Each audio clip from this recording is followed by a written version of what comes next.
I'd like to talk today about the rescission bill that will be coming before us in the next couple of days. And I want to really cover 2 points. What is being done in this bill and how it's being done. I think they are equally important. In fact, I think perhaps how it is being done is more significant in the long run. The rescission bill talks about essentially 2 areas, public broadcasting and USAID. In my view, the rescission, the total rescission of those 2 agencies, and by the way, it is a total rescission. It's not selective cutting of certain programs or partially. It's the whole thing, both in the Corporation for Public Broadcasting and USAID, go from bad policy to downright dangerous. And I want to talk about that for a minute. Public broadcasting. Public broadcasting has a unique place in the United States in our media environment in that it is the only media form that's not driven by advertising and advertising dollars. It can not be driven by ratings. It therefore is able to provide programming to the American people that they probably almost certainly would not have access to otherwise. It wouldn't simply find a home on commercial broadcasting because the ratings wouldn't be there, but that doesn't mean that programming isn't important. My kids were raised on Sesame Street. It made a huge difference in their readiness to go to school, in their understanding of language and numbers and the whole basis of our education system. Sesame Street is a program that wouldn't find a home on commercial broadcasting. Likely also with Nova, with Nature, and yes, the PBS NewsHour.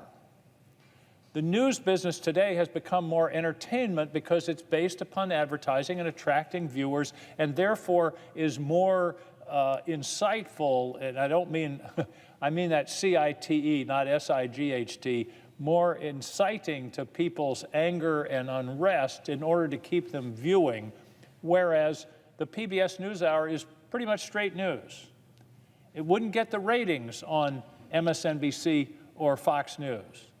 But it provides a source of news both in terms of nationally, but also in each state. The local National Public Radio, all things considered, those kinds of programming are essential to providing information. Now, some people may think it's biased. I don't think anything done by a human is going to be free of any and all bias, but it is pretty much straight news. And it's an asset to our communities, particularly our rural communities.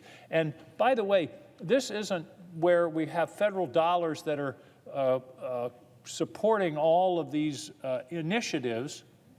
In fact, the majority of the support for public broadcasting, both television and radio, comes from the public, from contributions. So in effect, our federal dollars are matched to a very high degree by the public making their own contributions. That's an indication of how much the public values these wonderful assets to our information environment here in the country.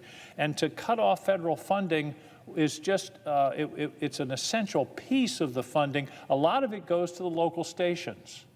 We talk about the Corporation for Public Broadcasting, we think of PBS and the national programs, but a lot of this funding ends up going to the local stations all over the country that provide essential sources of information to their public. And by the way, the cost we're talking about is ridiculously low. I did the calculation. It's the relationship between the cost of public broadcasting to the federal budget is, let's see, it's 7 cents to $10,000. That's the ratio. 7 cents out of $10,000. That's what we're talking about here, an almost immeasurable part of the federal budget, but the return on investment is enormous. It's enormous. If this were a gigantic $100 billion program, then we'd be having a different kind of discussion. But this is a relatively small program in the context of the federal budget with a very high return on investment to the American people. Now let's talk about USAID, and the Minority Whip was just talking about that, and he listed a number of projects that I think are questionable, that I don't necessarily support.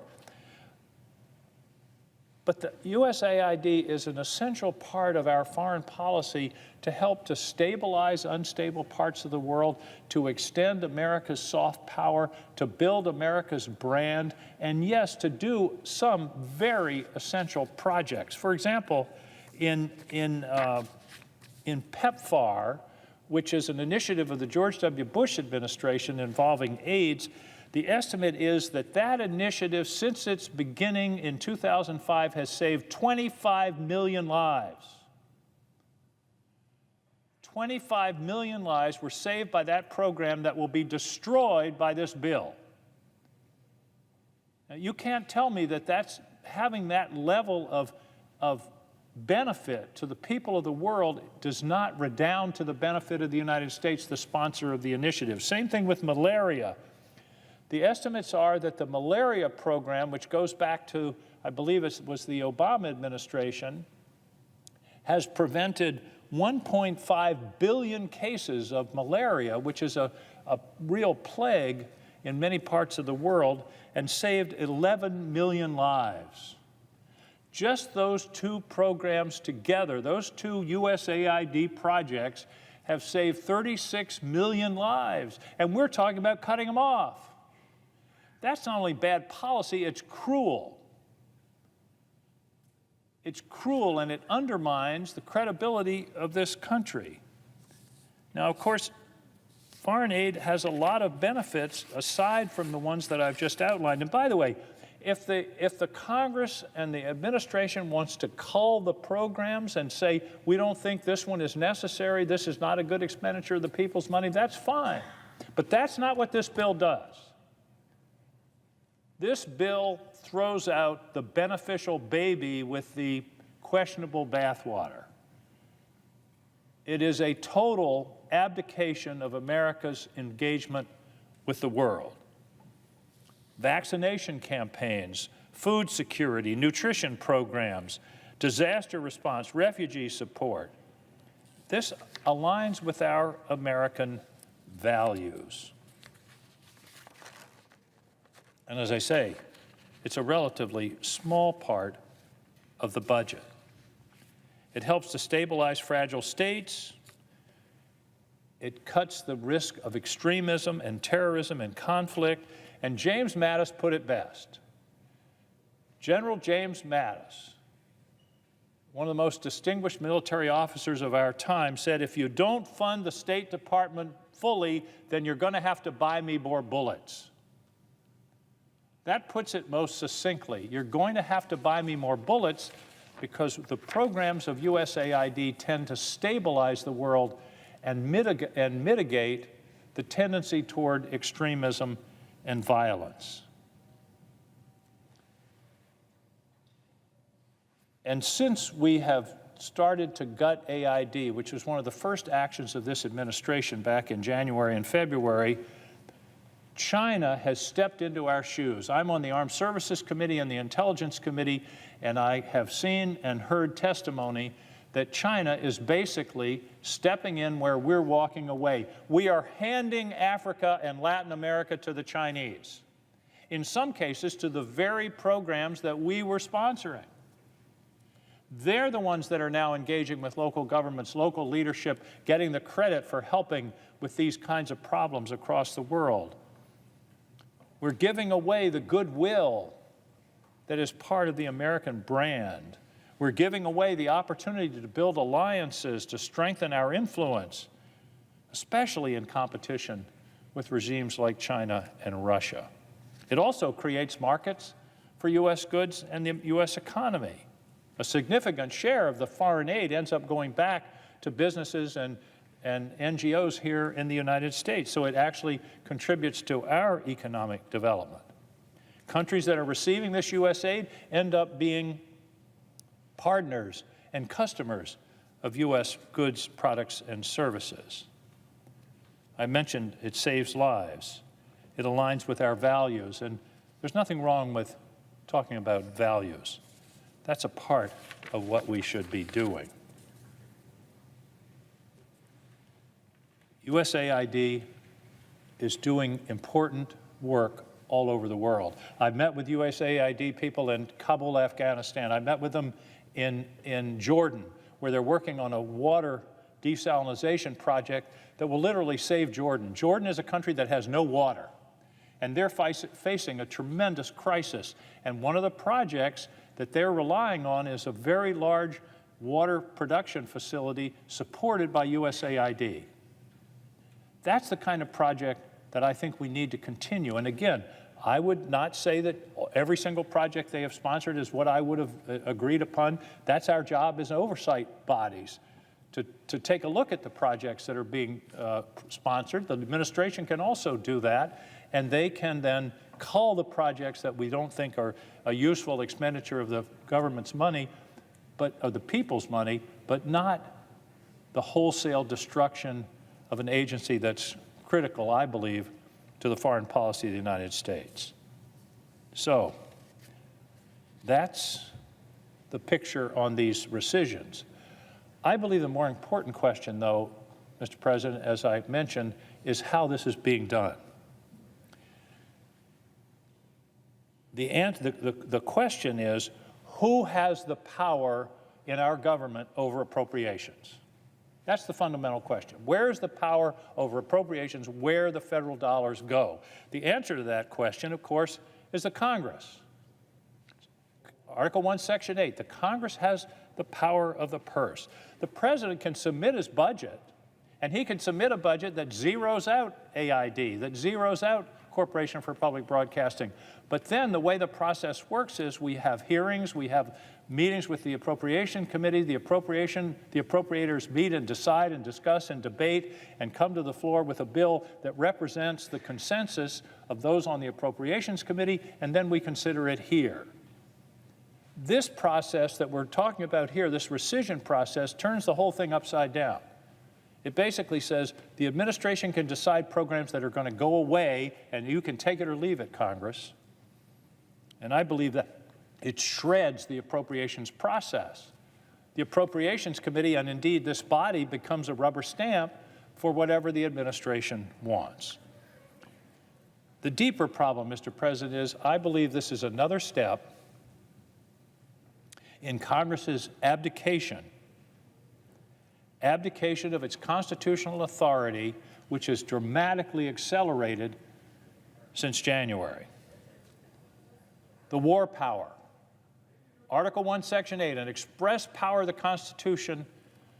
We barely could have a debate about that, and the President attacked another sovereign country, which may have been the right thing to do, but there was no consultation, there was no attempt whatsoever to engage Congress, which has the power over declaring war, before that step was taken.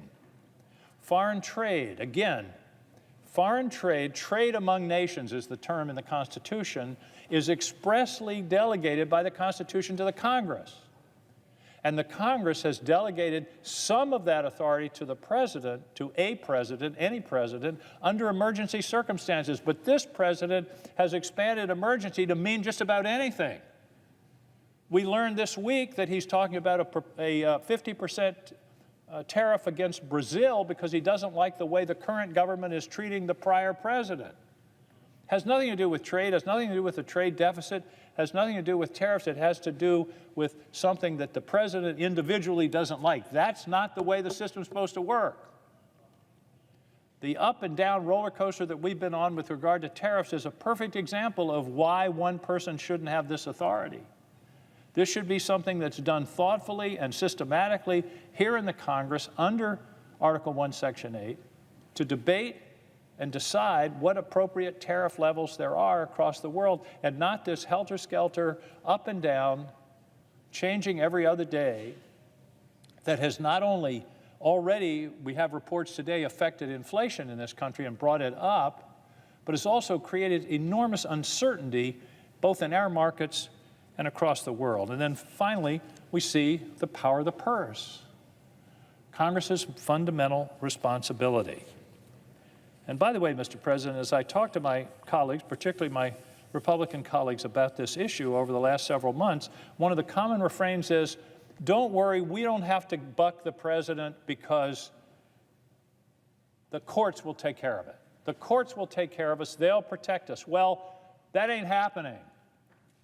The ridiculous decision of the Supreme Court yesterday on the Department of Education is an indication that we cannot count on the courts to protect us from the depredations of an authoritarian, a proto-authoritarian regime. They basically said the president can continue to gut the Department of Education because we're going to hear the case later and maybe we'll decide it when it comes. They did the same thing with birthright citizenship. They punted on the issue and allowed the activities, the authoritarian-like activities, to continue before they get to the case in their own good time. So we can't count on the courts. That means we're it. The Congress, the Senate, has to stand up for the Constitution. What this bill is another building block in the edifice of authoritarianism that we are seeing built before our eyes. A building block in the edifice of authoritarianism. Why is this important? Is this just a dispute between the Congress and the president, politics as usual, Democrats attacking, undermining a Republican president, and it's just going to be all about the midterms and the election in 2028? No, this is much deeper than that. This is much deeper than that. The fundamental premise of the Constitution is the separation of power. And the reason it's there is because history tells us that if power is concentrated, it's dangerous. Madison put it absolutely bluntly in the 47th Federalist: the accumulation of all powers, legislative, executive, and judiciary, in the same set of hands may justly be pronounced the very definition of tyranny. He used the word tyranny. Madison wasn't mincing words. History tells us that if you concentrate power in one set of hands, it's dangerous. Power corrupts, and absolute power corrupts absolutely. We know that from 1,000 years of human nature. And that was exactly what the framers of the Constitution were trying to prevent by this complicated, difficult structure where there's power in the Congress, power in the states, power in the executive, power in the courts, two houses of Congress, vetoes, overrides. All of those checks and balances, which has become a kind of cliche, are there for a fundamental reason, and that's to protect our liberty, to protect us from the danger of power being concentrated in one set of hands. Now, the framers thought that they didn't have to worry about this, having set up the Constitution the way they did, because they said, never will the Congress give up its power. The term they used was ambition must be made to counteract ambition, that there would be institutional rivalry and we would never give up. Well, they didn't reckon on parties. They didn't reckon on party primaries. They didn't reckon on the executive having such sway with the legislative branch that the checks and balances essentially have melted away.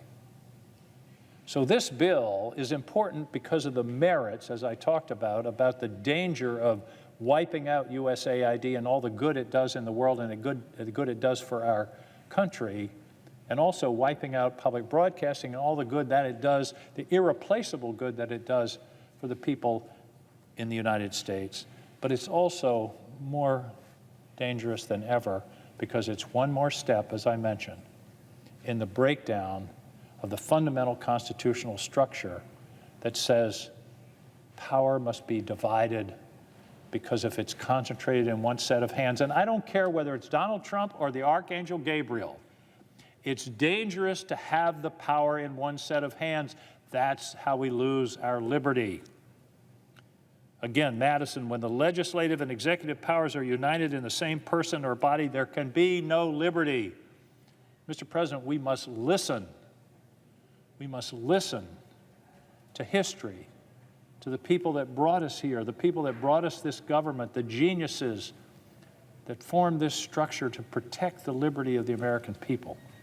And it may seem like a small thing. This is one more bill, one more item, but it is one more step, in my view, toward empowering the executive at the expense, not of the Congress, but of the people of the United States. Mr. President, I don't know what it's going to take, but I hope this debate, this discussion, will lead us to finally say, this is a line too far, we're going to draw a line here, and we'll establish a relationship with the President that is cooperative, collaborative, bipartisan, and sharing the power that the Constitution gives to each of us. There's nothing less than the liberty of our people that's at stake. I therefore urge my colleagues to vote against this bill and begin a discussion in the appropriations process as to these two elements and how they should be structured and funded. That's the way it should be done, not by the dictate of a president, of one who is trying to collapse the authority in our Constitution into his own hands. Thank you, Mr. President. I yield the floor.